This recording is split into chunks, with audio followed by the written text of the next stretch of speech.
If you want to have better conversations where people actually listen, you need to stop doing the thing most people do when they're nervous. Fill the air, because communication is not a soft skill. This is biology. If you can rewire your nervous system, you retrain the way you communicate. And that is how CEOs are heard or totally ignored, how communication is actually acknowledged, and how you become a person of power, not a person who feels powerless because nobody's listening. In fact, every visionary you've ever looked up to has one unfair advantage. They are world-class communicators. When they speak, you and I listen. But most people think they were born with this. They're wrong. It's a formula. And now we're going to tell you what makes someone magnetic, what makes someone instantly forgettable, and how you can steal it. But let me tell you a secret. I'm Codie Sanchez, and this is my Genius Talk.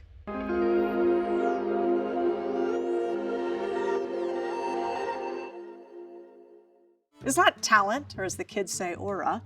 It's not executive presence. This is neuroscience-backed tools to help you communicate like the top 1%. Now, in my time as a CEO and entrepreneur, I've met with the world's greatest speakers, the biggest CEOs, billionaires, and a lot of manipulators.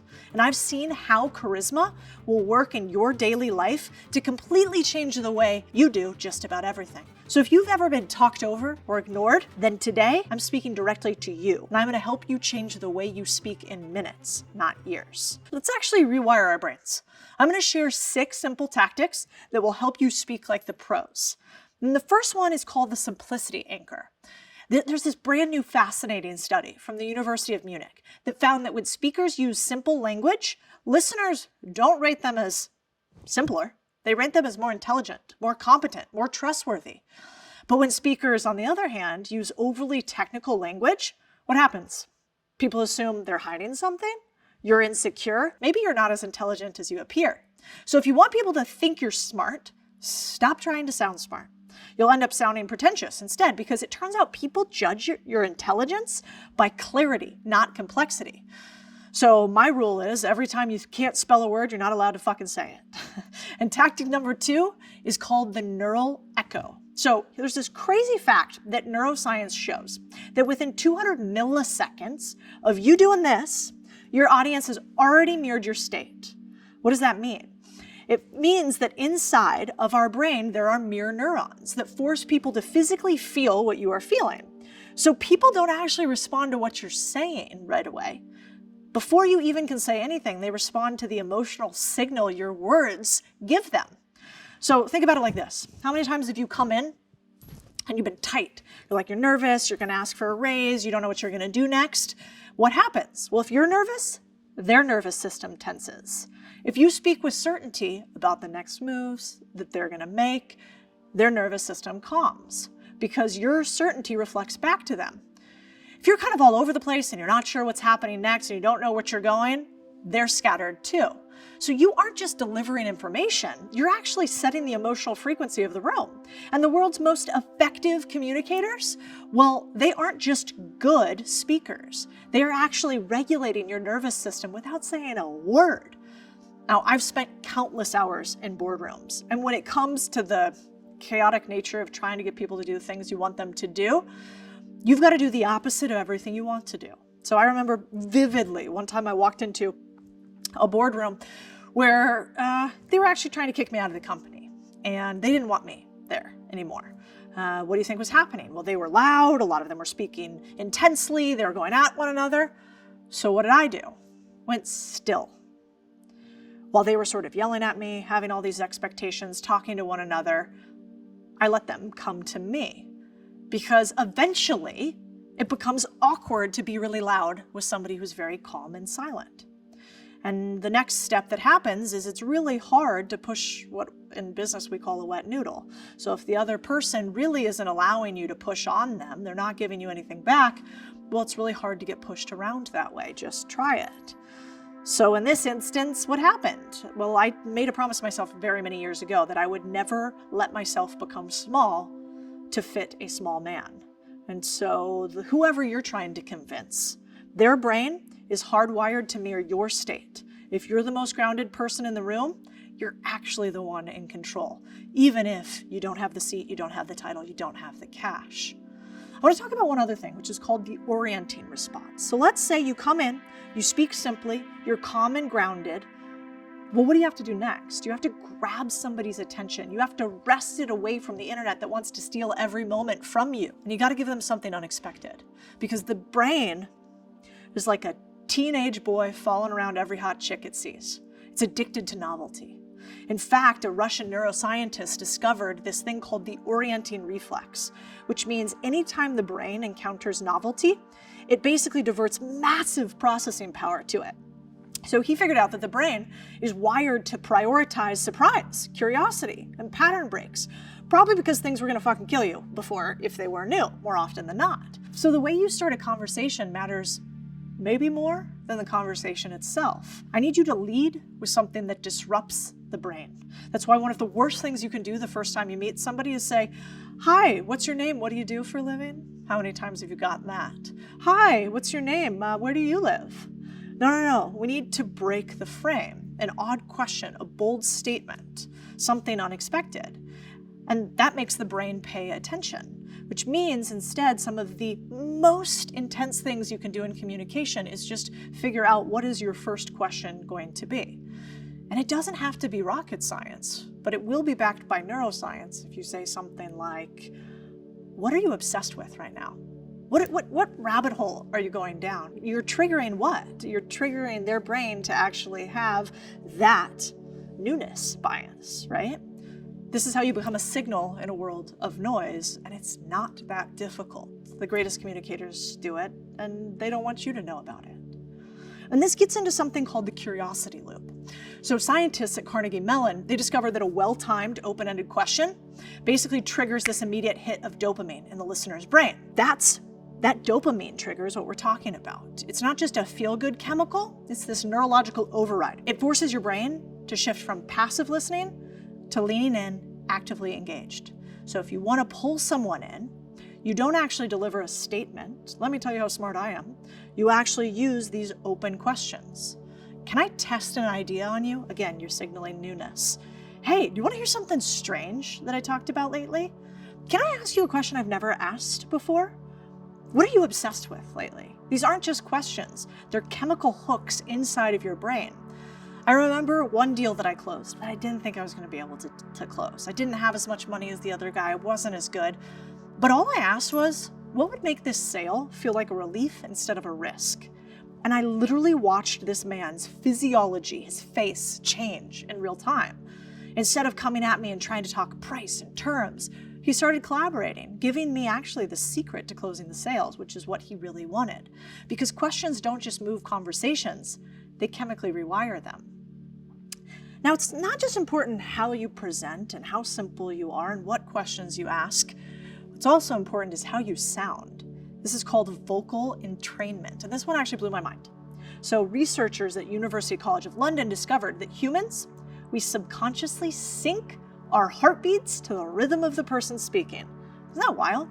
So you are literally reaching out and adjusting their pulse with your vocal cords. So if your delivery is, "Hey, rushed and breathless and frantic," and you're forcing their heart rate up and you're kind of getting them to do the next thing, and where are we going to go next? I'm not sure exactly what's happening. You're literally pushing stress on them. But when you speak like a political candidate, haven't you ever noticed Obama? They're steady, decisive, rhythmic. The cadence allows your heart rate to slow. This means that someone doesn't just hear you, they feel safe or stressed with you. So your voice isn't just a medium for their words, it's a remote control for someone else's physiology. And if you can control your breath, you can actually make the room breathe and control their blood pressure. So remember, you have the hearts of your listeners in your hands. And if you treat them well and you host their heart like you'd want yours to be hosted, you might just be able to change their physiology and their mind. The next one I want to talk about is called the processing fluency effect. And this is about rhythm. There's actually a glitch in the human brain.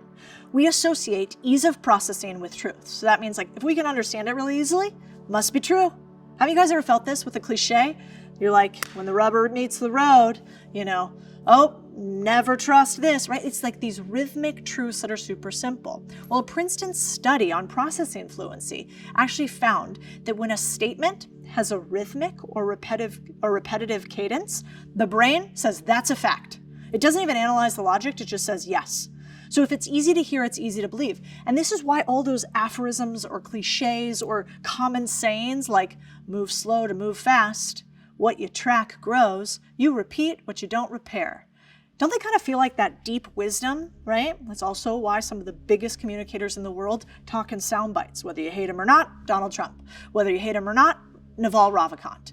They bypass the brain's critical filters because the rhythm feels right. So the world's most influential leaders, they don't use facts. They actually weaponize your syntax, the way that you rhyme. They wrap their ideas in this rhythm so their message sounds inevitably true. I have a dream, right? If you want your ideas to stick, don't just make them logical, make them fluent, make them lyrical, make them sticky. How come you can remember every single word in a song and you can remember nothing from a speech? Because one sounds like a song and one sounds like facts. So I want to build in a trick that I use in my life. We call it the 3-2-1 trick. And this is backed by science. But I want you to think about how to control another human, and you can go out and you can try this right now. So step one, before you start speaking, I want you to pause 3 seconds. This is going to activate something that neuroscientists found after you pause. So when you pause even briefly, this fancy thing called the anterior cingulate cortex activates the part of your brain responsible for error detection and attention. So basically stimulates the thing that makes you tune in. The pause literally, I kind of think about it like clearing your mental windshield, right? So you're gonna pause for 3 seconds. Step 2, give only 2 points, max 3, but today I'm gonna say 2. This is called dual track working memory. So the brain has basically 2 working memory tracks, a verbal track and a visual track. When you limit it to 2 points, both tracks sync, clarity skyrockets. Think about it right now. Verbal track, neuroscience. Visual track, neuroscience. This is the brain behind me. Step 3, you're gonna end with 1 question. This is interrupting the default mode, like we talked about. So the brain's default mode is where daydreaming and wondering and how you drive your car and just end up at your work every day happens. Questions shut down the mode. And a question forces the brain to come into the present moment, whether it wants to or not. This is how you pull people back into the conversation, even when they were drifting. So now you're smarter than the average neuroscientist. Well, not really, but you're pretty damn smart. Much smarter than anybody on the street talking about how to change and influence the way people live. Even maybe smarter than some of the people who are talking to you here on YouTube. We've given you 1 track to do it, but now I want to give you tactical tools that you can take into your life in order to make more money and make more influence wherever you go. I'm giving you 10, and 9 is my favorite. So skill number 1, I want you to speak in sprints, not streams. This is called segmented speech processing. So MIT found the brain processes information in chunks, not a continuous flow. So after about 12 seconds of yapping, a listener attention span drops immensely, drops a lot. So if you speak in 5-10 second sprints, then you pause briefly, then you continue, then your clarity skyrockets. So we're going to speak for 5 to 10 seconds, then we're going to do what my dad says, which is shut the fuck up and listen. Skill number 2, gesture before you speak. So gesture priming is super important. UC Berkeley found that gestures actually precede speech in the brain. So your hands help your brain form thoughts. So if you want to think clearly while you talk, move your hands first. No more dead hands. Have you ever I don't know what to do with my hands? A great example of this is one of my friends, Vanessa Van Edwards, who is really famous for talking about how our body gives cues. She famously says, if you go and look at all the most powerful TED Talks of all time, you will not see this, what I am doing right here, which is my hands behind my back. Why? Did you feel it in your body? You instantly get a little shift of like, what does she got back there? Back in the day, this could be something really dangerous. I could have a weapon. So most TED Talks start like this, both hands out or in front of you, or somewhere like this, or this is not good either, something in front of you so you can actually see what the person has in their hands. This actually transfers trust with our physical bodies. The third skill I want you to try is stories. They stick 22 times more than facts. So Stanford found that people remember stories 22 times more than if they put a statistic alone. And I love a statistic, but here's why. Because stories actually activate your sensory cortex, your motor cortex, and your limbic system. This is a neural coupling when many things come together in your brain. And it lets your listener live this story rather than just hear it. So if you want to persuade, tell a story. Maybe that's why one of the most powerful education tools we have of all time is a book full of stories, the Bible. It's why I told you about Vanessa Van Edwards, and you could visually see me tell the story about TED Talks. Don't just tell me the number 22 times, because you'll forget that. Tell me about where to put my hands. Skill number 4, use perceptual language. So Cornell shows that people trust speakers more when they use language based on perception. So like something that you would not want to say. We must improve operational efficiency. Instead of that, we need less steps. We need to have a better handoff. We need cleaner workflows. Your brain likes what they can visualize. So operational efficiency, what does that even mean? A cleaner workflow, fewer steps, you can see that. The next skill I want you to take and put in your back pocket is, I want you to replace the word I think with I've observed. This one's kind of fun. So Columbia University found that statements framed as observations are seen as 40% more credible than opinions. I think, low confidence signal. I've observed equals data-backed authority. How fun is that? Just take that one and play with it. Just take it, little tiny, do it later. Step 6, use temporal landmarks. So behavioral economists found that time anchors drive action. So what does that mean? Have you ever listened to an infomercial and they're like, right now, today only, for the next 5 callers? This creates a false sense of momentum, or what is called timeliness, scarcity, exclusivity. Those are the drivers for human behavior. So instead of saying, well, let's do this next time we talk, or let's do whatever, I want you to put a timeline on it. Skill 7, use the cognitive snap. So what is this? This means when you're talking with somebody, I want you to use their name plus a detail about them. So when attention drifts, haven't you ever noticed this in meetings? Probably our teachers did it back in the day. They'd be like, hey, Brad, love that note you're taking. Can you tell me about that? What are you talking about? In a meeting where you're not being so punitive, you might say, John, hey, you mentioned earlier your team was stuck. Let me show you something. This self-referential brain network means that the person snaps back in. So often you'll see it even with great speakers. We'll look right at the most disinterested person in the audience and we'll go, hey, tell me, Mr. Sir in a red ball cap, what did you think about that? What does that do? For some reason, it makes the rest of us stand up straighter because we think we're going to get called on. The next one is I want you to open up your rib cage. This one's fun. This is called postural neuroendocrinology, which is quite a mouthful. But there's brand new science that talks about how opening your rib cage, not raising your arms, it drops your cortisol and raises your testosterone. So this is called calm dominance. This isn't the power posing that people were talking about before, like, you know, the super woman pose or this. This is not real.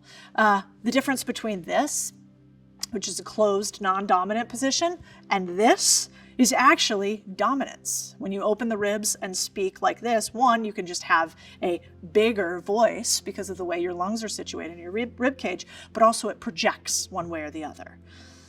Now 9, one of my favorite, turn-taking builds trust faster than agreement. So this is really important, and I think in an age where we don't have much attention, we don't talk about it much. But Harvard actually showed you don't have to agree with someone to build trust. Fascinating, I know, in the age of the internet.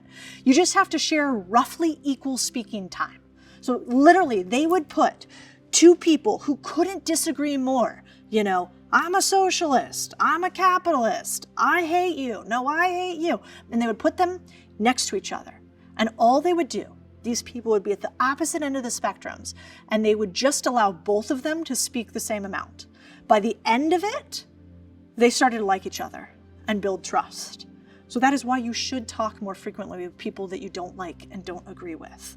And if you do, they'll end up liking you more. Famously, it's also why Churchill wouldn't meet with Hitler. Do you know he was one of the only famous heads of state who wouldn't meet with the guy? Before, obviously, he turned into an obvious raving lunatic. Churchill wouldn't meet with him because he said, I think if I meet with him too much, I might end up liking him. And it turns out the closer and more proximity you have with somebody, the harder it is to hate them. They say humans are hard to hate up close. And the last one, I want you to end with a cognitive close, not a question. So, Miami University showed that people follow a recommendation 80% more often than an open-ended question. So we're going to open with questions, but at the end, I don't want you to end with, let me know what you think. I want you instead to say, here's what I recommend we do next. That is how you lead with communication.